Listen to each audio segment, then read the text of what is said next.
जय हिंद dear student. Today we are going to discuss about atomic model.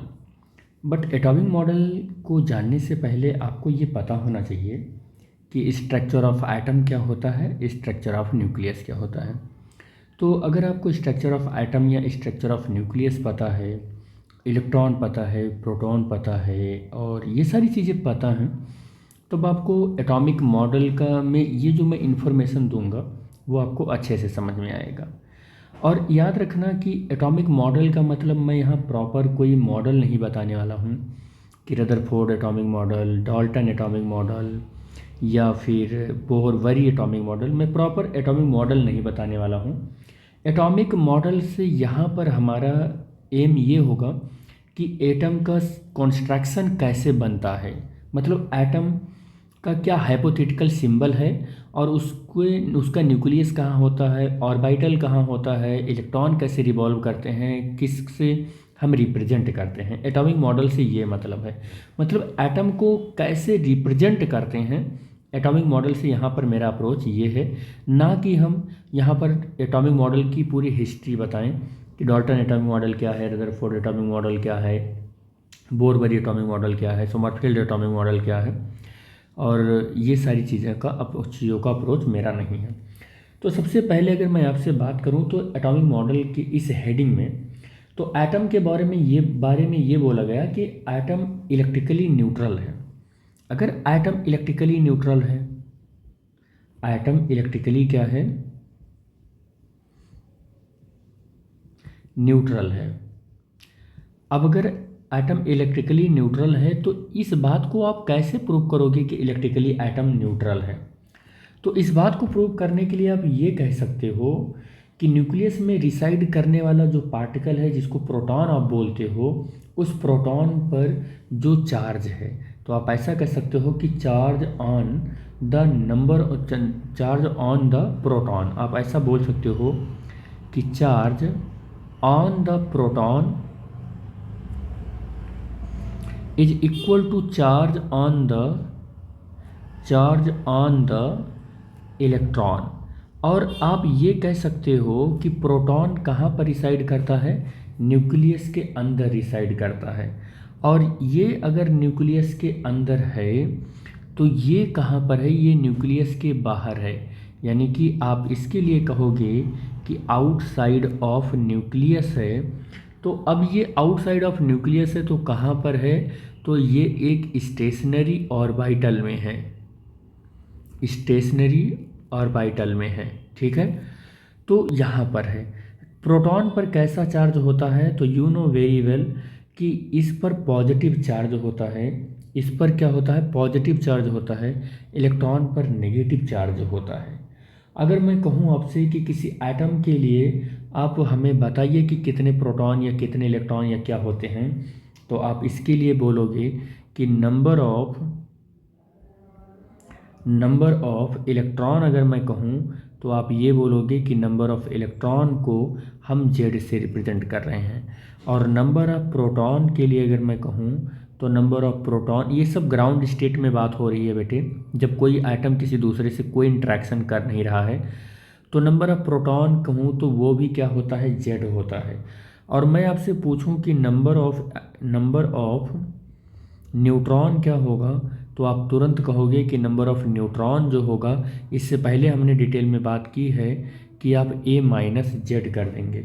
अब यहाँ पर अगर आपसे पूछा जाए कि जेड क्या है, तो जेड क्या है, वो एटॉमिक नंबर होता है। जेड क्या है, वो एटॉमिक नंबर होता है। यहीं पर आप याद रखो कि जेड क्या है, जेड एटॉमिक नंबर है, एटॉमिक नंबर है। एटॉमिक नंबर को हम जेड से रिप्रेजेंट करते हैं। और एटॉमिक नंबर का काम क्या है, किसी एटम के लिए पीरियोडिक टेबल में जगह फिक्स करना, उसकी लोकेशन को फिक्स करना, उसकी प्लेस को फिक्स करने का जो जिम्मेदारी है वो एटॉमिक नंबर जेड के ऊपर होता है। और कैपिटल ए आपसे पूछे क्या है, तो कैपिटल ए के लिए आप बोलोगे कि A is the mass number of an atom, आप ये बोलोगे। और किसी एटम के पास यही तीन एलिमेंट्री पार्टिकल होते हैं, एक इलेक्ट्रॉन होता है और दूसरे प्रोटॉन होता है और तीसरे क्या होता है, न्यूट्रॉन होता है। किसी एटम के अंदर how many particles are there present, तो आप बोलोगे जेड। किसी एटम के अंदर how many electron are there present, तो Z. How many proton are there, तो बोलोगे Z. How many neutron are there, तो आप बोलोगे ए माइनस जेड, यही आप बोलोगे। तो जब आपने किसी एटम में एग्जिस्ट करने वाले सारे के सारे एलिमेंट्री पार्टिकल आपने जान लिया, तो किसी एटम को कैसे आप स्पेसिफाइड करोगे। तो अगर एटम को आपको क्या करना है, स्पेसिफाइड करना है, यानी कि किसी एटम के मॉडल के अकॉर्डिंग उसे आपको बनाना है कि कैसे रिप्रेजेंट करेंगे हम, कैसे रिप्रेजेंट करेंगे। तो हम एक सिंबल उसके लिए डिफाइंड किया गया, साइंटिस्ट लोगों ने एक सिंबल उसके लिए डिफाइंड किया गया, और उस सिंबल के तौर पर बोला गया कि अगर कोई एटम है और उस एटम का नाम एक्स है, तो यहाँ पर जो लिखा जाएगा वो क्या होगा, वो होगा आपका एटॉमिक नंबर, जिसको जेड बोला जाएगा। और जो यहाँ पर लिखा जाएगा वो होगा उस एटम का मास नंबर, जो ऊपर यहाँ पर लिखा जाएगा, ये ऊपर लिखा जाएगा, ठीक है। और एक्स रिप्रेजेंट करेगा वो केमिकल नेम का सिंबल, जो उस पर्टिकुलर एलिमेंट के लिए डिफाइंड किया गया रहेगा। तो ये क्या रिप्रेजेंट कर रहा है, ये केमिकल सिंबल है। ये क्या है, ये केमिकल सिंबल है, ये सिंबल है। और किसके लिए है, फॉर द एलिमेंट के लिए है, किसी एलिमेंट के लिए है, ये किसी एलिमेंट के लिए है। ये क्या है, तो आपको फिर से मैं लिखकर बता देता हूँ कि ये एटॉमिक नंबर है। क्या बताता है एटॉमिक नंबर, पीरियोडिक टेबल में ये प्लेस फिक्स करता है। तो प्लेस को क्या करता है, ये फिक्स्ड करता है, कहाँ पर, इन पीरियोडिक टेबल में। ये क्या है, ये हमारा क्या है, ये तो एटॉमिक नंबर हो गया, ये हो गया मास नंबर। ये क्या है, मास नंबर, ये है मास नंबर, ये क्या है, मास नंबर है, ठीक है। ये मास नंबर क्या है, टोटल नंबर ऑफ न्यूक्लियन है। मास नंबर को हम क्या बोलते हैं, टोटल नंबर ऑफ न्यूक्लियन। इससे पहले के लेक्चर में हमने सब डिटेल में किया है। नंबर ऑफ ये क्या है, टोटल न्यूक्लियन है, आप इसको जानते हैं, पहले के लेक्चर में हमने कर भी दिया है, तो लिख नहीं रहा हूँ इसको, ठीक है। अगर किसी एटम की साइज के ऊपर बात किया जाए, तो किसी एटम की साइज एक्चुअली बहुत स्मॉल है। तो इस पर हमने एक सेपरेट वीडियो भी बना रखी है, वीडियो नंबर 2 है, यानी कि लेक्चर नंबर 2 है रेडियो एक्टिविटी की, इसी प्लेलिस्ट में हमने उसको रखा है, वो लेक्चर नंबर 2 है। आप यूट्यूब पर डाल सकते हो, स्ट्रक्चर ऑफ न्यूक्लियस या स्ट्रक्चर ऑफ एटम आप डालोगे बाई फिजिक्स टाइम, या आप लिख सकते हो कि बाई फिजिक्स टाइम अंजनी। तो प्ले लिस्ट पर से मतलब यूट्यूब के उसमें ये डायरेक्टली यही प्ले लिस्ट ही ओपन हो जाएगा और आप देख सकते हो। तो अगर आपसे कहा जाए कि एटॉमिक साइज बताओ, आपसे कहा जाए, तो एटॉमिक साइज बहुत ही छोटा होता है और 10⁻⁻10 मीटर का होता है, बहुत ही स्मॉल होता है। तो हम ऐसा कह सकते हैं कि एक्चुअली में एटॉमिक साइज वेरी स्मॉल होता है, और इतना स्मॉल होता है एटॉमिक साइज, इतना स्मॉल होता है, ये बहुत छोटी वैल्यू है कि वो लगभग इनविजिबल होता है।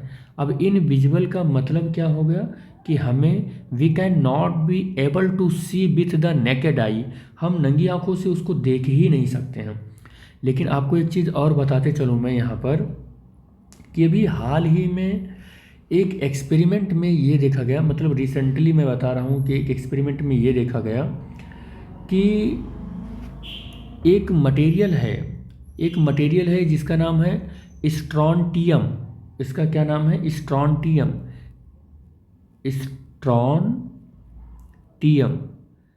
या स्ट्रॉन्सियम भी बोल सकते हो आप। तो इसको क्या देखा गया कि किसी एक इलेक्ट्रिक फील्ड में ये फंस गया, और फंसने पर इसका एक इमेज लिया गया स्ट्रॉन्सियम का, इलेक्ट्रिक फील्ड में फंसा और फंसने पर इसकी एक इमेज ली गई, और उस इमेज में इस एटॉम के न्यूक्लियस में ये देखा गया कि 38 प्रोटॉन हैं। और इस एटम का जो डायमीटर देखा गया, वो डायमीटर क्या देखा गया, इसका हम लिख रहे हैं पूरा का पूरा, इसका डायमीटर क्या देखा गया कि the nucleus of strontium atom has 38 proton, उसमें 38 प्रोटॉन हैं। और देखा क्या गया कि the diameter of the atom is a few millionth, याद रखना बहुत बड़ी वैल्यू यहाँ पर बोली जा रही है, मिलियंथ ऑफ अ मिलीमीटर। ऐसा नहीं कि मीटर सेंटीमीटर बोला जा रहा है, मिलीमीटर बोला जा रहा है। क्या बोला जा रहा है? मिलीमीटर। ठीक है। क्या देखा गया कि उस इलेक्ट्रिक फील्ड के अंदर फंसे हुए स्ट्रॉन्शियम में देखा गया कि 38 प्रोटॉन हैं, और उस 38 प्रोटॉन या कह सकते हैं स्ट्रॉन्शियम का डायमीटर जब कैलकुलेट किया गया, एटम का डायमीटर कैलकुलेट किया गया, तो उसका डायमीटर कितना पाया गया कि 1 मिलीमीटर का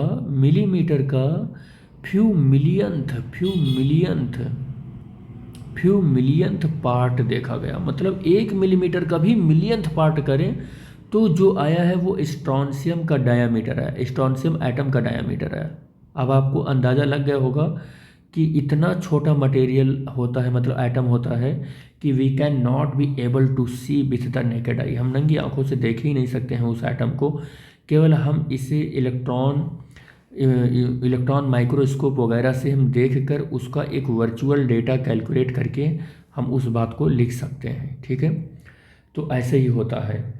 तो हमने क्या देखा कि इस तरीके से किसी इलेक्ट्रिक फील्ड में फंसे हुए स्ट्रॉन्शियम के लिए हमने डेटा कैलकुलेट किया। ठीक है। और एक बात बता दें आपको कि ये जो हमने सारा पढ़ लिया, जो ये डेटा हमने पढ़ा भी, इस डेटा से रिलेटेड कुछ एग्जाम्पल देखें तो हम उस एग्जाम्पल पर अगर डिस्कस करें, उन एग्जाम्पल्स पर डिस्कस करें तो ज़्यादा हमारा क्रिस्टल क्लियर हो जाएगा। तो इसके लिए हम सबसे पहला जो एग्जाम्पल लेते हैं वो हाइड्रोजन का लेते हैं। तो हाइड्रोजन का केमिकल जो सिंबल है for the element for hydrogen, तो उसके लिए हम यहाँ पर 1 लिखते हैं और यहाँ पर भी 1 लिखते हैं। मतलब अगर मैं एटॉमिक नंबर की बात करूँ तो atomic number Z is equal to 1 आएगा। अगर atomic number Z equal to 1 आएगा तो हम नंबर ऑफ़ इलेक्ट्रॉन की बात करें तो आई होप आपको समझ में आ रहा होगा, फिर वो 1 आएगा। और नंबर ऑफ़ प्रोटॉन की बात करें तो वो भी कितना आएगा? 1 आएगा। और नंबर ऑफ़ इलेक्ट्रॉन भी 1, नंबर ऑफ़ प्रोटॉन भी 1 हो गया। तो अगर हम इसमें मास नंबर की बात करें NUMBER, तो वो भी 1 है यहाँ पर। तो अगर हम नंबर ऑफ़ न्यूट्रॉन की बात करें, तो number of neutron small n is equal to A-Z होता है। और हम इतना जानते हैं कि mass number A is equal to 1 होता है, यहाँ पर गिवन है A इज इक्वल टू, देखो किसी भी केमिकल सिंबल को हम अगर X से लिखें तो ये जो हमारा यहाँ पर लिखा हुआ होता है ये Z होता है, यहाँ पर जो लिखा होता है A होता है। तो Z इक्वल टू कंपैरिजन करके 1 आ गया और A इक्वल टू 1 आ गया, तो हम 1 - 1 तो 0 हो जाएगा। हाइड्रोजन पीरियोडिक टेबल में अकेला एक ऐसा एटम है जिसके पास देयर आर नो न्यूट्रॉन, जिसके पास न्यूट्रॉन ही नहीं है, न्यूट्रॉन उसके पास 0 है। और अगर न्यूट्रॉन इसके पास 0 है और केवल 1 इलेक्ट्रॉन है तो हम यहाँ पर नंबर ऑफ़ इलेक्ट्रॉन अगर देखें या नंबर ऑफ़ सेल देखें, अगर हम नंबर ऑफ़ सेल देखें तो नंबर ऑफ़ सेल अगर हम देखना है हमको, तो यहाँ केवल और केवल 1 सेल होगा। कितने सेल होंगे? 1 सेल होंगे। और जब केवल 1 सेल होगा तो केवल और केवल K सेल प्रेजेंट होगा। और नंबर ऑफ़ इलेक्ट्रॉन अगर हम देखें, नंबर ऑफ़ इलेक्ट्रॉन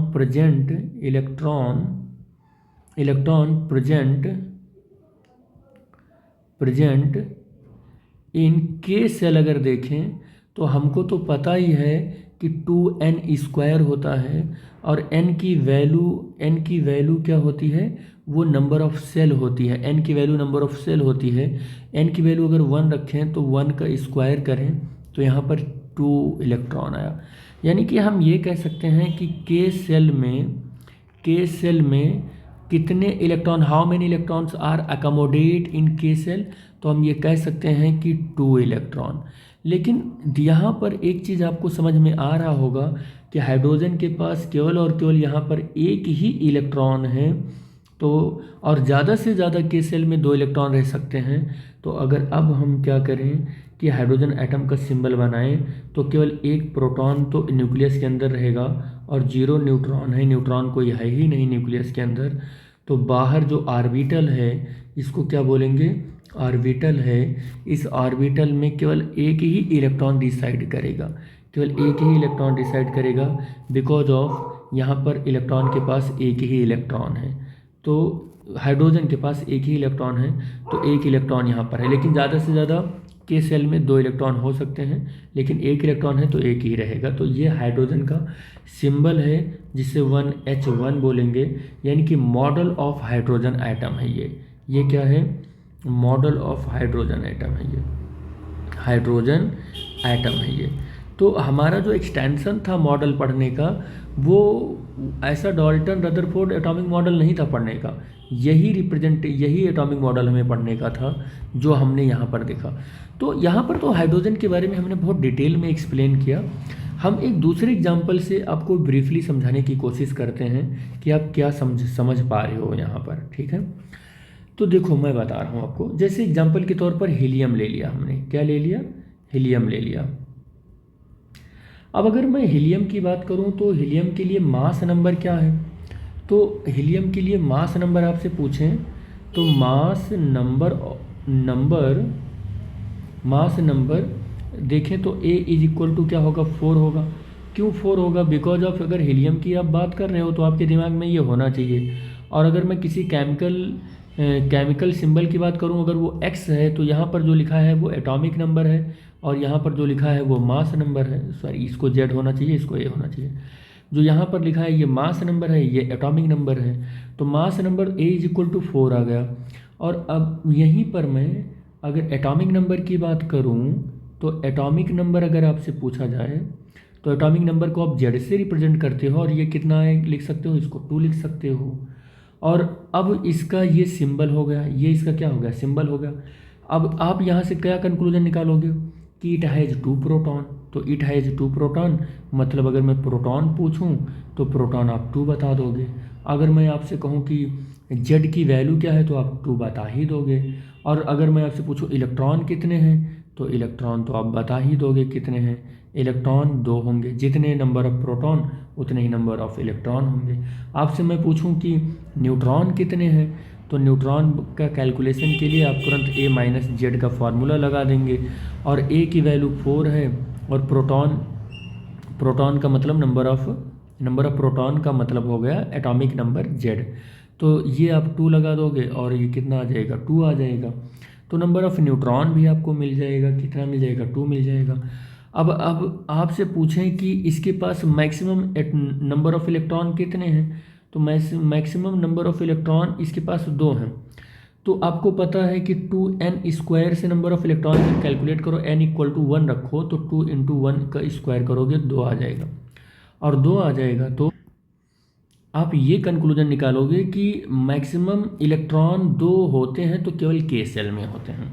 अब अगर इसका मॉडल ऑफ हीलियम एटम बनाओगे, तो मॉडल ऑफ हीलियम एटम बनाओगे तो आप ऐसे एक न्यूक्लियस बनाओगे, और उस न्यूक्लियस के अंदर आप लिखोगे कि 2 प्रोटॉन हैं और 2 न्यूट्रॉन हैं, और यहाँ पर एक आप ऑर्बिटल बनाओगे, और उस ऑर्बिटल में 2 इलेक्ट्रॉन को आप रिसाइड करोगे, एकोमोडेट करोगे। कहने का मतलब एक इलेक्ट्रॉन यहाँ पर, एक इलेक्ट्रॉन यहाँ पर, ऐसे आप एकोमोडेट करोगे।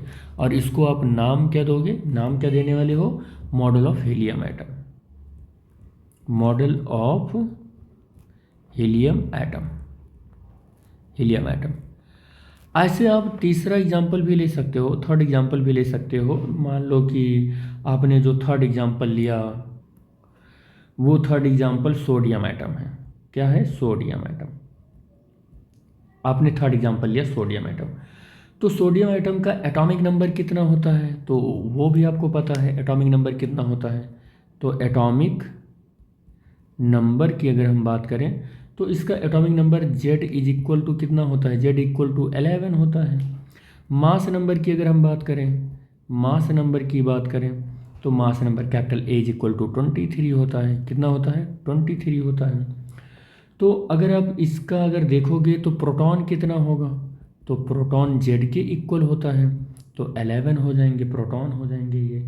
आपसे पूछा जाए न्यूट्रॉन कितने होंगे, तो आप तुरंत बोलोगे कि neutron N is equal to A minus Z होता है। तो A की वैल्यू 23, Z की वैल्यू 11 है, तो आप बोलोगे कि 12 न्यूट्रॉन है इसके पास। फिर आपसे पूछें कि नंबर ऑफ़ इलेक्ट्रॉन कितने हैं, नंबर ऑफ़ इलेक्ट्रॉन कितने हैं, तो E is equal to Z होता है। नंबर ऑफ़ इलेक्ट्रॉन को E से रिप्रेजेंट करें अगर, तो ये तुरंत आप लिखोगे कि 11 होते हैं। नंबर ऑफ़ इलेक्ट्रॉन भी कितने होते हैं, 11 होते हैं। अब इसमें जो इलेक्ट्रॉन होता है, इलेक्ट्रॉन को हमें तो पता है कि K, L, M ऐसे सेल में इलेक्ट्रॉन एकोमोडेट होते हैं, N, O, P dot dot dot. और इसमें नंबर ऑफ़ इलेक्ट्रॉन इसमें 2 रिसाइड कर सकते हैं, 8 हो सकते हैं, 18 हो सकते हैं, 32 हो सकते हैं, 50 ऐसे रिसाइड कर सकते हैं इलेक्ट्रॉन। लेकिन अपने पास मैक्सिमम इलेक्ट्रॉन को एकोमोडेट करने के लिए कितना नंबर है, 11 है। तो इसके वाले में तो केवल 2 इलेक्ट्रॉन आ सकते हैं, L में केवल 8 इलेक्ट्रॉन आ सकते हैं, और M में केवल 18 आ सकते हैं। लेकिन अब हमारे पास 8 2 10, केवल एक ही इलेक्ट्रॉन तो बच रहा है, तो M वाले में 1 इलेक्ट्रॉन आ जाएंगे। M सेल में क्या हो जाएंगे, इन सारे जो सेल हैं इस सेल के इस M में मैक्सिमम 18 हो सकते हैं ना, इसमें मैक्सिमम 8 हो सकते हैं, एक 8 को एकोमोडेट कर दिया, इसमें 2 हो सकते हैं। इसमें M सेल में मैक्सिमम 18 आ सकते हैं, लेकिन एक ही इलेक्ट्रॉन बच रहा है, तो हम एक ही तो M में ले जाएंगे। तो अगर मुझे इसका एटॉमिक मॉडल बनाना हो तो यहाँ पर ये हमारा न्यूक्लियस हो गया, 11 प्रोटॉन हो गए, 12 न्यूट्रॉन हो गए, 12 ही तो न्यूट्रॉन हैं, ठीक है। और हमारा एक सेल ये हो गया जो कि K सेल होगा, फिर नेक्स्ट सेल हो जाएगा, और आफ्टर दैट फिर नेक्स्ट सेल हो जाएगा। इस तरीके से हमने क्या किया, सेल बना लिया। और ये हमारा क्या हो जाएगा, अब ये हमारा K सेल हो जाएगा, ये L सेल हो जाएगा, ये M सेल हो जाएगा। और K सेल में हमारे पास 2 इलेक्ट्रॉन हैं, हमने 2 इलेक्ट्रॉन एकोमोडेट कर दिया, 2 इलेक्ट्रॉन एकोमोडेट कर दिया, ये 1 इलेक्ट्रॉन 2 इलेक्ट्रॉन। L सेल में 8 इलेक्ट्रॉन एकोमोडेट करना है, 1 2 3 4 5 6 7 8। और M सेल में केवल 1 इलेक्ट्रॉन एकोमोडेट करना है। तो हमने यहाँ पर 2 इलेक्ट्रॉन, यहाँ पर 8 इलेक्ट्रॉन, और यहाँ पर 1 इलेक्ट्रॉन।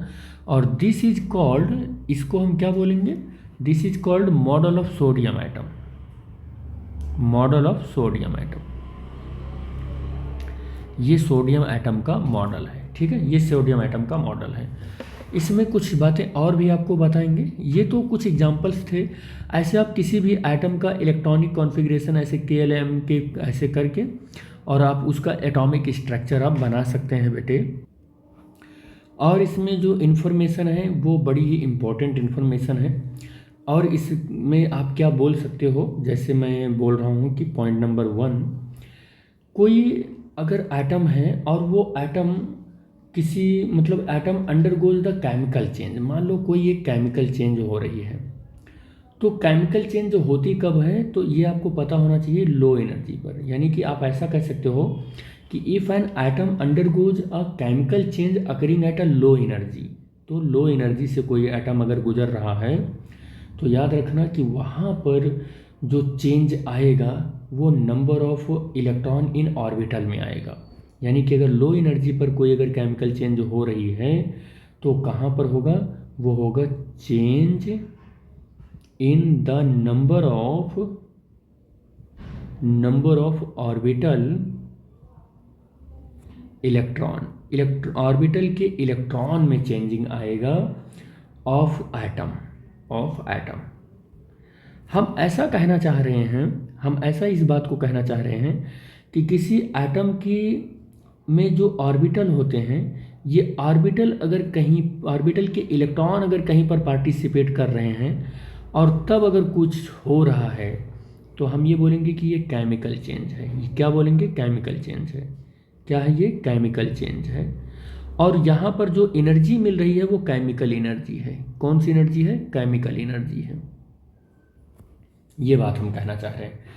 लेकिन अगर कोई एटम अंडरगोज न्यूक्लियर चेंज, अगर कोई एटम न्यूक्लियर चेंज करना चाह रहा है तो विच अगर एट अ हाई एनर्जी, जिसमें हाई एनर्जी निकलती है, मतलब हम ये आपसे बताना चाह रहे हैं कि कोई एटम में कोई चेंज हो रहा है लेकिन वो चेंज न्यूक्लियस में हो रहा है, यानी कि न्यूक्लियस के पार्टिकल, ये प्रोटॉन और न्यूट्रॉन वहाँ पर पार्टिसिपेट कर रहे हैं। किसी भी रिएक्शन में या किसी भी एक्टिविटी में प्रोटॉन और न्यूट्रॉन जब वहाँ पर कह सकते हैं कि एक्टिव हैं, इलेक्ट्रॉन एक्टिव नहीं है, मतलब प्रोटॉन और न्यूट्रॉन यानी कि न्यूक्लियस के पार्टिकल एक्टिव हैं। कहाँ के पार्टिकल एक्टिव हैं? न्यूक्लियस के पार्टिकल एक्टिव हैं। पार्टिकल ऑफ न्यूक्लियस एक्टिव हैं, तो वहाँ पर हम कहेंगे कि यहाँ न्यूक्लियर चेंज हो रहा है। कौन सा चेंज हो रहा है? न्यूक्लियर चेंज हो रहा है। और अब जो एनर्जी मिलेगी वो न्यूक्लियर एनर्जी होगी। कौन सी एनर्जी होगी? न्यूक्लियर एनर्जी होगी। अगर इलेक्ट्रॉन पार्टिसिपेट करा तो केमिकल चेंज होगा और केमिकल एनर्जी मिलेगी।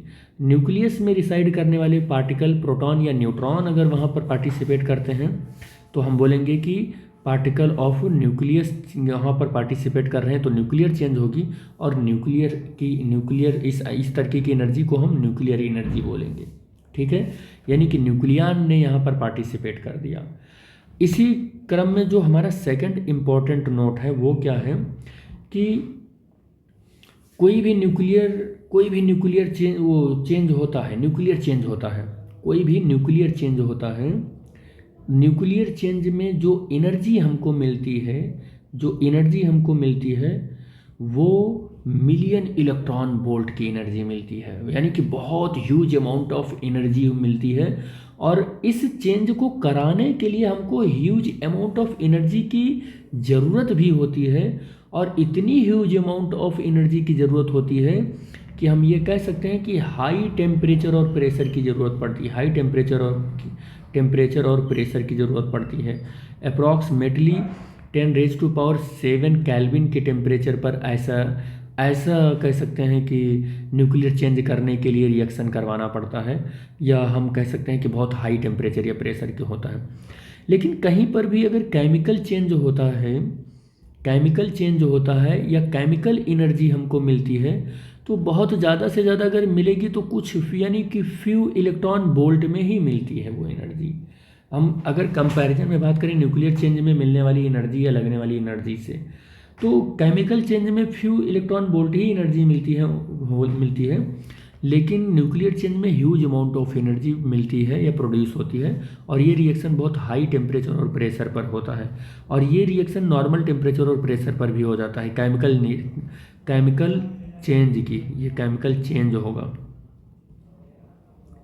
चेंज होगा।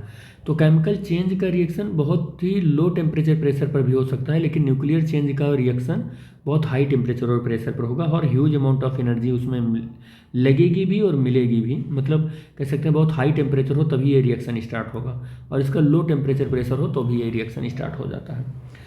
नेक्स्ट हम कह सकते हैं पॉइंट नंबर 3 कि न्यूक्लियर रिएक्शन का जो एटॉमिक नंबर है, या हम ऐसा कह सकते हैं कि in a nuclear reaction atomic number and mass number remains conserved, या हम ऐसा कह सकते हैं कि जो मास होता है वो भी कंजर्व होता है, और जो चार्ज होता है वो भी कंजर्व होता है। चार्ज जो होता है वो भी क्या होता है? कंजर्व होता है। ऐसा हम कह सकते हैं न्यूक्लियर रिएक्शन में। ठीक है, तो ये कुछ ऐसी इम्पोर्टेंट बातें हैं जो अच्छा, अगर आपको मास कंजर्व करना है या चार्ज को कंजर्व करना है तो कैसे कंजर्व करोगे ये भी बता दो आपको। जैसे मास कंजर्व करना है तो इसके लिए करोगे क्या? कोई रिएक्शन लिखोगे, और उस रिएक्शन में क्या करोगे आप कि total sum of mass number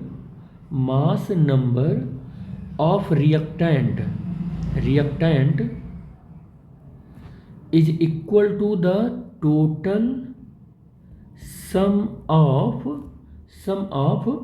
mass number of the product करोगे। मास नंबर ऑफ प्रोडक्ट करोगे, यही करोगे आप। एग्जाम्पल के तौर पर मैं आपको समझा देता हूँ कि किस तरीके का आप एग्जाम्पल लोगे।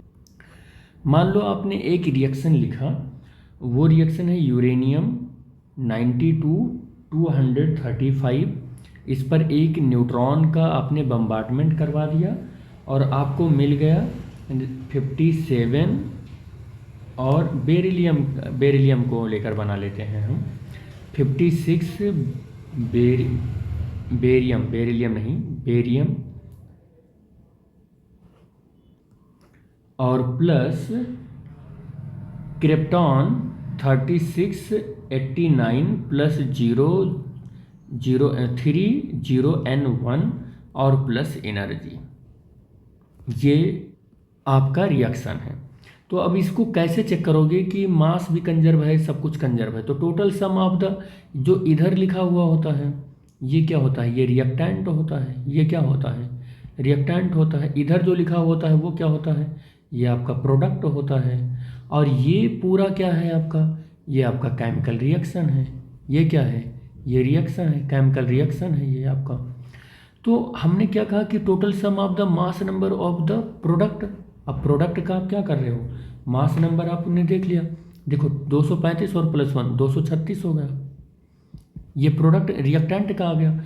अब प्रोडक्ट में देख लो 141 प्लस 89 और प्लस यहाँ देखो 3 न्यूट्रॉन है तो 3 हो जाएगा, 3 × 1। अब आप देख लो कि यहाँ से कितना होगा, 8 और 3 9 और 3 12 और एक ये कितना हो जाएगा, 9 और 3 12 12 14। अरे ये गड़बड़ हो गया है ना, ये गड़बड़ हो गया। देखो बेटे ये 140 बेरियम बनेगा तो वो ये होता है 56 बेरियम, 144 36 और क्रिप्टॉन 89। हाँ ये होता है। देखो ये गड़बड़ हो गया, ये 44 होता है, सॉरी बेटे। चलो तो 9 और 3 कितना हो जाएगा, 12 और 12 और 4 16 हो जाएगा। ये कितना हो जाएगा, 16 हो जाएगा। और यहाँ पर 4 और 8 12 और 12 और 1 13 और 1 1 2। तो देखो प्रोडक्ट का भी मास नंबर सेम आया, रिएक्टेंट का भी मास नंबर सेम आया। तो मास नंबर कंजर्व हो गया कि नहीं? मास कंजर्व हो गया। अब आपको अगर चार्ज देखना है तो आपको पता है कि ये नंबर ऑफ प्रोटॉन है, नंबर ऑफ प्रोटॉन तो 92 प्रोटॉन है इसके पास। इसमें देख लो, यहाँ पर देख लो, यहाँ पर 56 प्रोटॉन है, 56 प्रोटॉन। यहाँ पर कितने हैं, 36 प्रोटॉन हैं। और यहाँ पर कितने हैं, 0। तो ये आप इसको ऐड कर लो, 6 6 12 हो गए, 5 3 8 1 92 प्रोटॉन हो गए। दोनों सब तो कंजर्व हो गया, सारा चीज़ तो कंजर्व हो गया बेटे ना। तो nuclear reaction the atomic number remains conserve, atomic number भी कंजर्व होता है, एटॉमिक नंबर भी कंजर्व होता है। आप यहाँ से ये चेक कर सकते हो। और ऊपर से एटॉमिक या मास नंबर भी कंजर्व होता है। ये सारी चीज़ें आप यहाँ पर फैक्ट चेक कर सकते हो। तो इस वीडियो में बस हम लोग यहीं तक बात करने वाले हैं और मिलेंगे नेक्स्ट वीडियो में, जो कि रहेगा आइसोटोप्स। और आपको पता है कि 10th ICSE का हम लोग लास्ट चैप्टर कर रहे हैं और वो लास्ट चैप्टर रेडियो एक्टिविटी है। और हम लोग बहुत डिटेल एक्सप्लेन कर रहे हैं और आई होप आपको समझ में आ रहा होगा। और टोटल टॉपिक हम लोग कर रहे हैं बिना किसी टॉपिक को स्किप किए हुए। और आज के लेक्चर में हमने एटॉमिक मॉडल देखा। तो हम लोग मिलेंगे नेक्स्ट लेक्चर में। Thanks for watching the video बेटा, थैंक यू।